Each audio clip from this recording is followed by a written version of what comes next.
एकांश वर्मा जी, लखनऊ। राधे राधे राधे महाराज जी। महाराज जी, एक दोहा में आता है कि प्रेम गली अति साकरी तामे दो न समाये। महाराज जी, क्या इसका मतलब यह है कि जब कोई मनुष्य भगवान से सच्चा प्रेम करता है तो वो इस धरती पर किसी और से, अपनी माता पिता परिवार से, किसी भी प्रियजनों से उसका प्रेम नहीं रह सकता?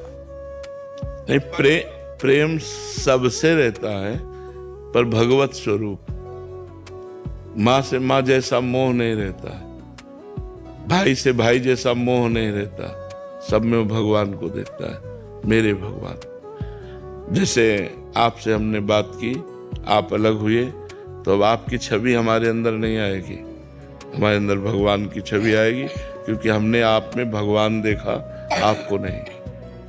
तो वो एकाकार वृत्ति, जननी जनक बंधु सुत दारा, तन धन धाम सुहृद परिवारा, सबकी ममता ताग बटोरी, मम पद मने बांध बटोरी। पूरे संसार से हम क्या प्रेम नहीं करते? क्या आपसे प्रेम नहीं करते क्या? आप विचार करके देखो, सुबह से जब रात्रि में वही 2:30 बजे वहां पहुंचते हैं, लोग खड़े होते हैं यहाँ तक, सबसे कोशिश करते हैं सबकी नजर में नजर मिले, सबको सुख प्रदान करें, सब मुस्कुराएं, सब उल्लसित हों।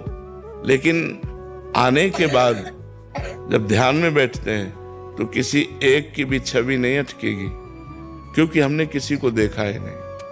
हमने सिर्फ अपने भगवान को देखा कि मेरे भगवान इतने रूपों में आए। तो हम प्यार भी कर रहे हैं और अपने सिद्धांत में भी हैं कि एक के सिवा दूसरा, प्रेम गली अति साकरी तामे दोनों समाये। एक भरोसो, एक बल, एक आश विश्वास, एक राम घनश्याम हित, चातक तुलसीदास। अपने इष्ट को ही सर्वत्र देखना, ये प्रेम का भाव होता है। समझ पा रहे हो आप? अयोध्या गुप्ता जी, बिहार से। जी हरिवंश महाराज जी। महाराज जी, हमारे निकुंज उपासना के संदर्भ में आपने अपने सत्संग में अनेकों बार कहा है कि बच्चा बनने के लिए सिंगनी का दूध की तरह की ये ललिता सखी उपासना है, सिंगिन को क्षीर। तो किंतु महाराज जी, अनेक प्रयत्न करने के बाद भी मन की चतुरता नहीं जाती। ये ओवर स्मार्ट बनने की जो उसका भाव है, निरंतर अवरोध पैदा करता रहता है, वो विशुद्ध प्रेम में बाधा पहुंचाता रहता है। कृपया मार्गदर्शन करें कि कैसे मन की चतुराई कम हो जाए, ताकि प्रभु के। इसके लिए भी अगर हम प्रभु से प्रार्थना करें कि प्रभु हमारे अंदर की जो अविवेकमयी चतुरता है वो नष्ट हो जाए। विवेकमयी चतुरता तो भक्त में रहती है, जो माया के संबंध से हमको हटाती है।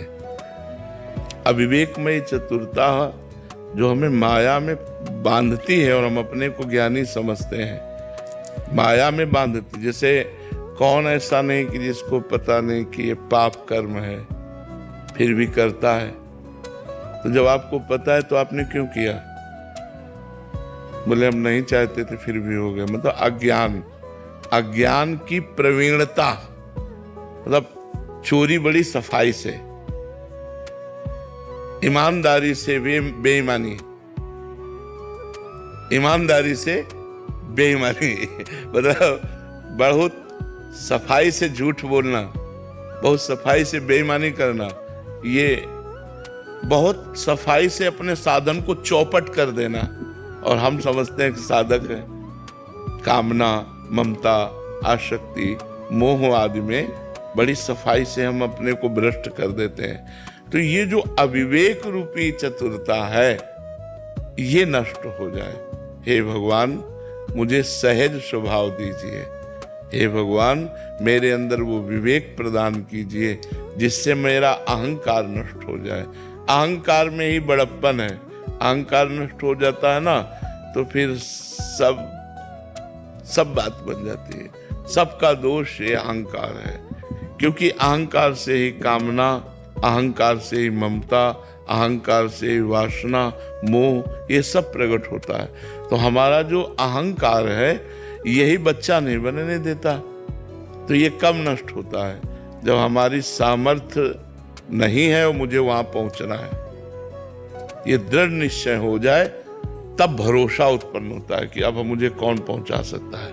तो निकुंज में हमारी पहुंचने की सामर्थ्य नहीं है, क्योंकि वहां जहां ब्रह्मेश्वर आदि शुद्ध रूह पदारविंद ब्रह्मा, ईश्वर, भगवान शिव, बड़े बड़े ये नारदाजे शुकैरगम्यम, नारद जी, अजमाने ब्रह्मा, ईश्माने भगवान शंकर, इन बड़े बड़ों के लिए जो अगम्य विषय है वो है निकुंज रस, वृंदावन रस, जहाँ की प्रगट के रज की याचना भगवान शंकर सनकादि करते हैं। किशोरी तेरे चरणन की रज पाऊं, बैठ रहा कुंजन के कोने श्याम राधिका गाऊं, जो रज शिव सनकादिक दुर्लभ, जो रज शिव सनकादिक दुर्लभ। ये प्रेम रज बड़ी दुर्लभ है। तो दुर्लभता जब हमारे दिमाग में आ जाएगी और अपनी कमजोरी नजर आएगी, तब हम बच्चा बन जाएंगे। अभी हम निकुंज की प्रबल लालसा नहीं हुई और अपने में कमजोरी महसूस नहीं हो रही, क्योंकि अज्ञान है। अज्ञान हट जाए तो कमजोरी ही कमजोरी अपने को दिखाई देने लगेगी। जैसे अपने हैं ना, बिल्कुल ऐसे हैं यंत्रवत। ऐसे आप बुलवा रहे हो तो हम बोल रहे हैं, आप दिखवा रहे हो तो हम देख रहे हैं, आप सुनवा रहे हो तो हम सुन रहे हैं, आप चलवा रहे हो तो हम चल रहे हैं। नहीं हे नाथ, न मेरे में बोलने की सामर्थ्य है, न सुनने की, न चलने की, न देखने की। आप जो दिखा रहे हो वही मैं देख पा रहा हूँ, आप जो सुना रहे हो वही मैं सुन पा रहा हूँ, आप जहाँ मुझे पहुँचा रहे हो वहाँ मैं पहुँच पा रहा हूँ। ये अहंकार रहित होने पर स्थिति आती है। बच्चा बनने का मतलब कोई छोटा बच्चा नहीं बन जाना है। बच्चा बनने का मतलब अहंकार शून्य हो जाना। मेरे में कोई सामर्थ्य नहीं, आप ही मेरे अंदर ऐसी सामर्थ्य देंगे कि मैं निरंतर नाम जप पाऊं। आप ही ऐसा देंगे मैं निरंतर आपका ध्यान कर पाऊं, आपके लिए सत्कर्म कर पाऊं, कोई पाप कर्म ना करूं। भरोसा सिर्फ आपका प्रभु, यही बच्चा बन जाना है। अहंकार का समर्पण हो जाना ही बच्चा बन जाना है। तो हमें लगता है यदि हम भगवान से प्रार्थना करें और नाम जप करें तो हमें ऐसी परिस्थिति में डाल दिया जाएगा कि हम खुद देख पाएंगे कि हम किसी काबिल नहीं। जब किडनी फेल हो गई तब लगा कि अब तो कोई साधना ही नहीं बन पाएगी। अब क्या साधना, अब तो पीड़ा और नाना प्रकार की समस्याएं, परेशान। तब असली में हाथ शरणागति के तब अंदर से उठे कि प्रभु अब तो केवल भरोसा आपका है, ना कोई साधन ना कोई भजन। क्योंकि अब शरीर में पीड़ाएं हैं, शरीर में समस्याएं हैं, प्रभु मन इन समस्याओं में लग जाएगा, वो भजन करेगा नहीं। नाथ अब तो केवल आपका भरोसा है। बस जे ही प्रभु का भरोसा दृढ़ हुआ, सब बात बन गई, सब बात बन गई। तो हमें लगता है अहंकार भगवान के चरणों में समर्पित हो जाना और भगवान से सहज में अपनापन हो जाना और भगवान पर दृढ़ विश्वास हो जाना, यही बच्चा बन जाना है, यही बच्चा बन जाना है। जी। स्वामी गुजेशानंद जी, श्री राजा वल्लभ श्री हरिवंश महाराज जी। महाराज जी, आपके चरणों में कोटि कोटि सादर दंडवत प्रणाम। महाराज जी, आपने कुछ दिन पूर्व सत्संग में मन की भिन्न भिन्न अवस्थाओं में किस प्रकार की साधना करके मन को भजनामुखी बनाना चाहिए उसका वर्णन किया था। जैसे सत्वगुण का भाव मन में है तो जब ध्यान करना चाहिए, रजोगुण का भाव तो मन को किसी क्रियाओं में लगा देना चाहिए, इत्यादि इत्यादि। महाराज जी, इस पे थोड़ा सा विस्तार पूर्वक वर्णन चाहते थे। सबसे पहली बात है कि हम रजोगुण और तमोगुण को आने ही न दें। वो तो जनरल के लिए है, लेकिन साधु के लिए है कि हर समय वो सात्विक स्थिति में रहे, क्योंकि हमारा खान पान सात्विक, खान और पान दोनों सात्विक है। हमारा वास सात्विक, हमारा ग्रंथ सात्विक, देखना सुनना सात्विक। तो हम सत्वगुण को अधिक बढ़ावें। लेकिन बाई चांस यदि हमारे अंदर रजोगुण आ चुका है तो उसकी पहचान होती है कि हमारे अंदर कामनाएं स्फूर्ति होने लगेगी। खाना पीना, देखना सुनना, भोगना, कामना, ये बहुत बड़ी हानि का विषय है। जो कामना का उत्पन्न होना भगवत राज्य में बहुत बाधक है। अगर साधक कामनाओं से बच जाए तो बहुत शीघ्र उसकी अध्यात्म उन्नति हो। कामनाएं ही हमको फंसाने वाली हैं, और जब कामना शांत हो जाती है तो हमारा मन भगवान के भजन रस में लीन होने लगता है। सकल कामनाहीन जे राम भगति रस लीन, भगवान की भक्ति के रस में वो स्वाद लेने लगता है मन, तब उसे उन्माद आता है, क्योंकि भगवदानंद है ना। फिर वो त्रिगुणातीत अवस्था को प्राप्त हो जाता है। सतोगुण, रजोगुण, तमोगुण तीनों का प्रभाव उसके ऊपर नहीं पड़ता। पर जब तक कामना है तब तक बहुत हानि है। कभी सात्विक कामना हो गई, तो कभी राजसिक कामना हो गई, तो कभी तामसिक कामना हो गई। तो कामनाओं के भी बहुत प्रकार हैं। तो हमको ये देखना है कि हमारे अंदर किसी भी तरह की कामना नहीं होनी चाहिए। मतलब महापुरुष जन इतने सावधान कामना के लिए हैं कि किसी भी तरह की भागवतिक कामना भी नहीं होनी चाहिए। साधक का कार्य है कि वो निरंतर अपने मन को केवल भगवान में लगावे। जैसे संत वेश में है, हमारा एक ही कार्य है, इन किन प्रकारेण हम अपने मन को भगवान में लगावें। तो जब हमको पता चल गया कि हमारे अंदर कामनाएं आने लगी हैं, तो हमको कीर्तन, सत्संग, श्रवण, किसी साधु महात्मा का उस समय संग मिल जाए, ना मिले तो मोबाइल से सत्संग, कीर्तन और प्रगट में सेवा। सेवा का ठाकुर सेवा है, संत सेवा है, समाज सेवा है। नहीं तो सोहनी उठावे, अगर वृंदावन में है तो किसी भी गली में सोहनी लगाने लगे, बहुत बड़ा कार्य है। सोहनी लगाने से दो बात होती है, पहले तो देहाभिमान नष्ट होता है, और दूसरा रज उड़ करके हमारे शरीर में पड़ती है तो हमारा शरीर पवित्र हो जाता है, और तीसरा हमारी धाम सेवा बन गई।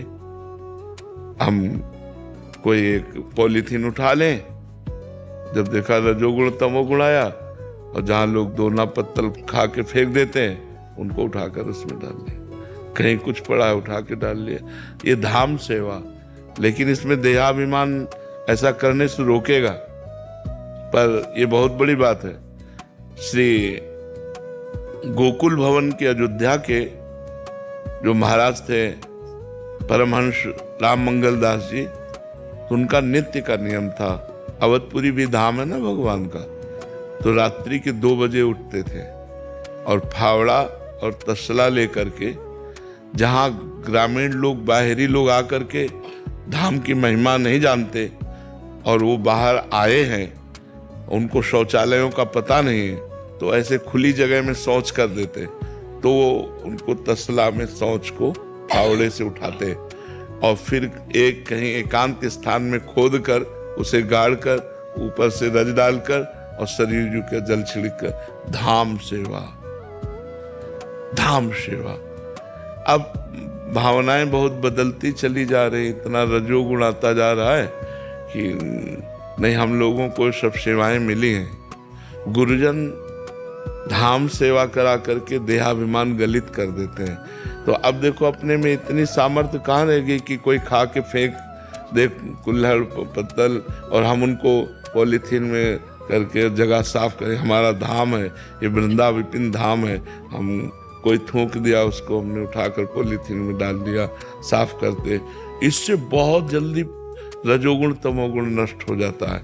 तो जब हमारे अंदर तामसिक वृत्ति आती है, द्वेष का चिंतन होता है, मन नहीं लगता भजन में, एक प्रमाद स्थिति होती है, निद्रा आलस्य प्रमादोत्तम तत्तामस मुदाहृतम। उस समय हमें जरूरी सत्संग है, उस समय में जरूरी सत्संग है, तभी हमारा तमोगुण बदलेगा।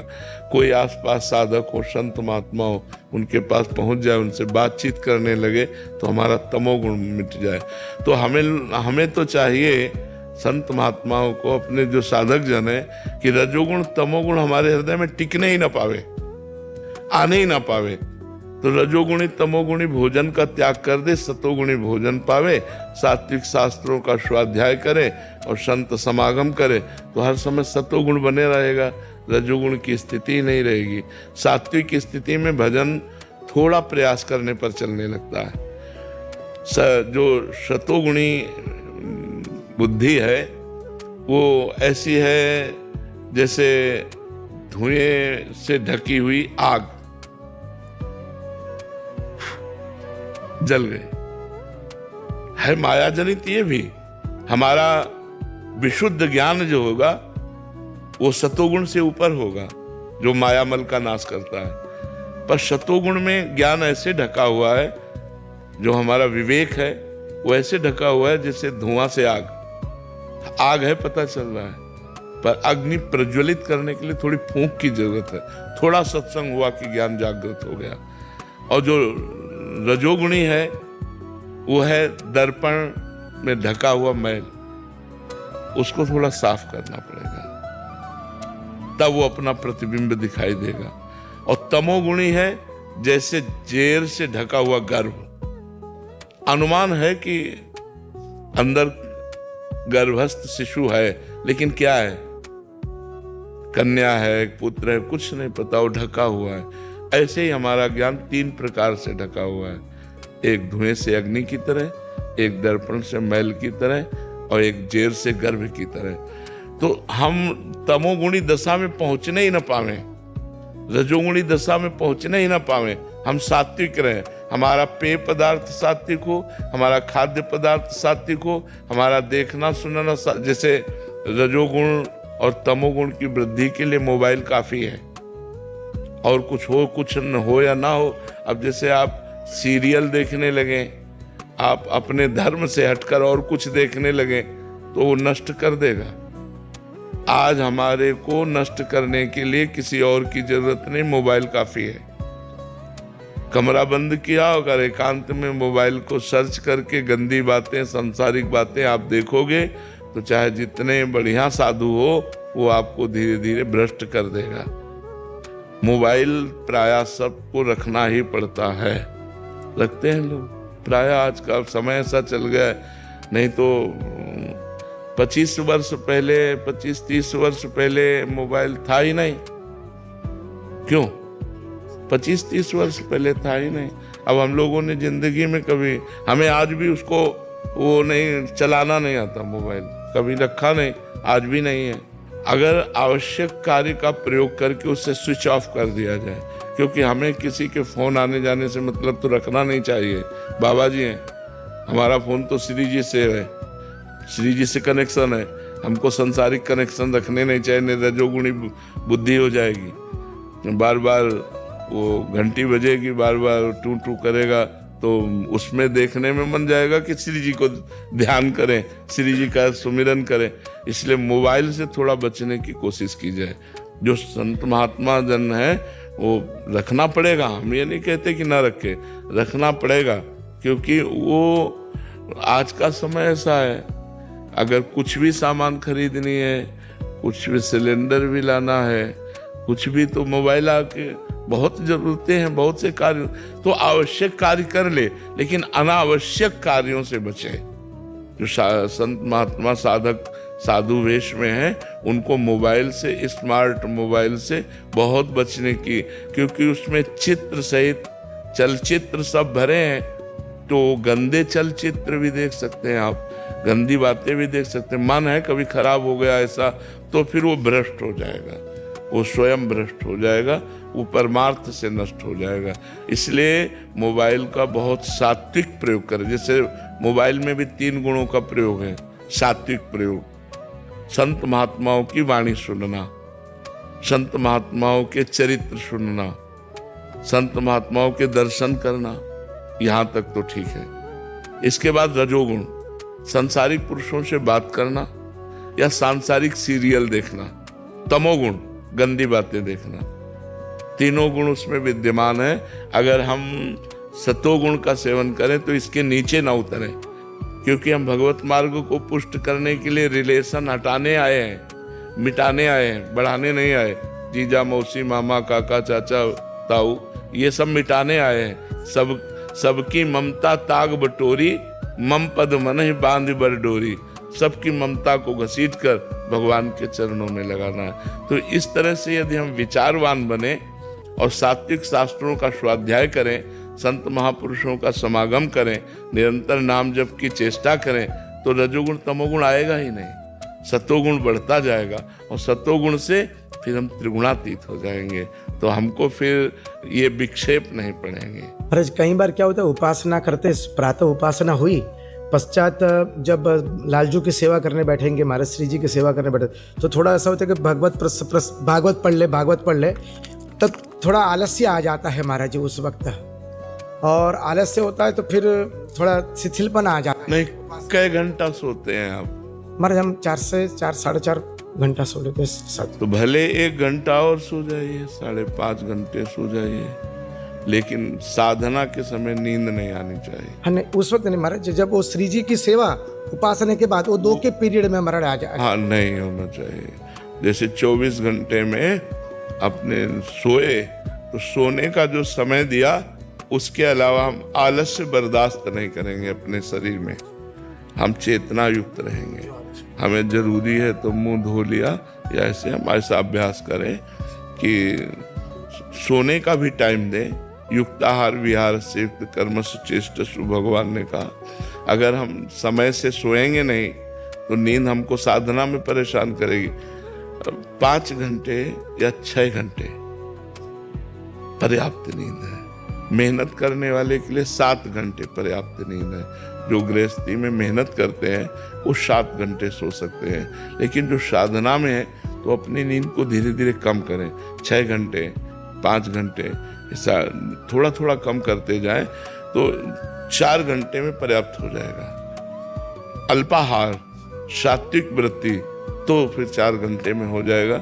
और अन्य समय सोने जो आलस्य प्रमाद आता है उसे हम बर्दाश्त न करें, उसे हम चेतना में लाएं।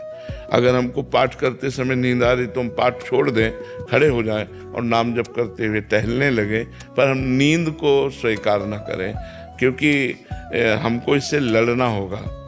नारायण हरि भजन में ये 5 न सुहात, विषय भोग, निद्रा, हंसी, जगत प्रीति, बहुबात।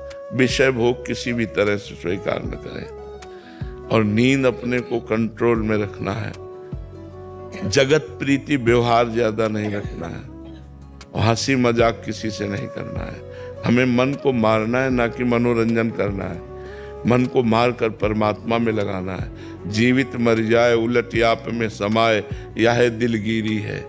जैसे मरा हुआ पुरुष निष्काम रहता है, उसके अंदर कोई कामना नहीं रहती, ऐसे हमारा जिंदा मन मरा हुआ हो जाए, कोई कामना नहीं, कोई चाह नहीं, रात दिन भजन में, तब वो भगवत प्राप्त महापुरुष हो जाता है। बड़ी कृपा है आप पर, चलते रहिए।